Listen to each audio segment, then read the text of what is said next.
Salut les amis, j'espère que vous allez bien.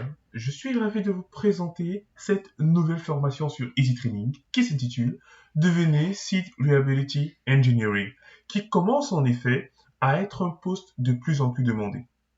Et j'ai décidé effectivement de marquer le pas afin de suivre la mouvance, afin que vous puissiez répondre aux attentes du monde de l'emploi. C'est dans ce cadre-là que j'ai réalisé une formation de 8 heures de temps où j'aborde au travers d'un projet fil rouge comment mettre en place une stratégie SRE dans un environnement Kubernetes. Ainsi, au début, on introduit déjà ce que c'est que le SRE afin de dissiper les éventuels doutes que vous pouvez avoir ou les zones d'ombre. On explique déjà ce que c'est que le SRE.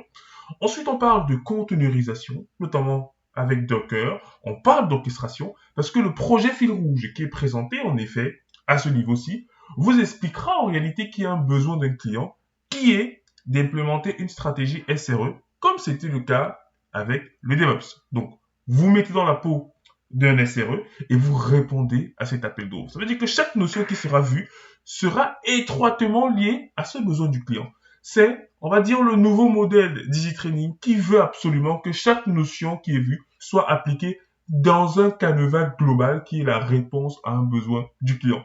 Donc, chaque chose, chaque lab qui sera fait sera pour résoudre le problème de ces clients-là, afin que les TP ne soient pas pris par-ci, par-là et qu'on ne voit pas de cohérence. Et donc, dans un second temps, on parle d'orchestration pour pouvoir déployer l'application du client.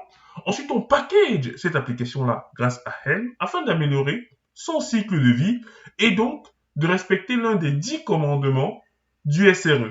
Et je vous laisserai bien sûr découvrir ces 10 commandements-là. Par la suite, on voit comment réaliser de façon automatique les backups et la restauration de notre application afin de prouver effectivement notre capacité à proposer une solution en tant que SRE pour la gestion du cycle de vie même des backups de notre client.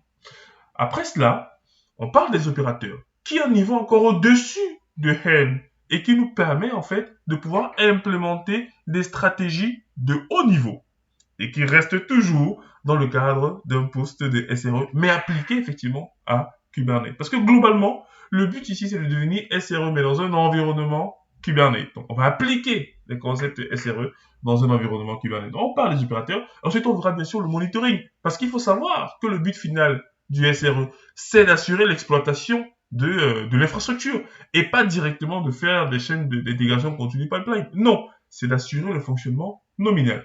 Et comme d'habitude, vous avez un mini projet afin de mettre en exergue ce que vous aurez appris.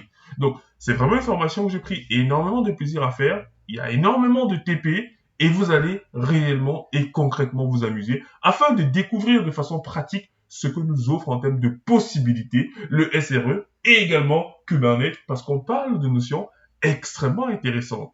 Donc, je vous souhaite une bonne lecture et n'hésitez pas à nous fournir vos avis sur easytrainingfr@gmail.com. À très bientôt, les amis. Ce fait un plaisir pour moi de vous avoir comme d'habitude.